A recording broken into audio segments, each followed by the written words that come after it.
ప్రవర్తన అనేది కేవలము దేవుని సన్నిధిలోను దేవుని పాదాల దగ్గర మాత్రమే మనం నేర్చుకుంటాం. వింటున్నారా నా ప్రియ సహోదరి సహోదరురా? బిహేవియర్, ఏది మాట్లాడాలో ఏది మాట్లాడకూడదో, ఏది చెయ్యాలో ఏది చేయకూడదో, ఏది మనం తినాలో ఏది తినకూడదో, ఏది అనుసరించాలో ఏది అనుసరించకూడదో, దేని గురించి ఆలోచించాలో దేని గురించి ఆలోచించకూడదో, ఇదంతా ఏమంటారు చెప్పండి? ప్రవర్తనేనా?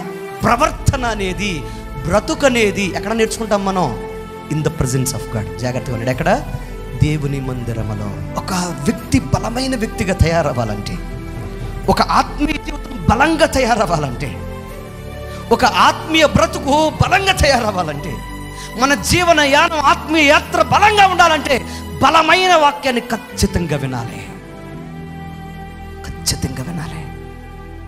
ఈ రోజున చాలామంది బలమైన వాక్యానికి దూరం అయిపోతున్నారు, బలమైన దేవుని సన్నిధికి దూరం అయిపోతున్నారు, బలహీనైపోతున్నారు.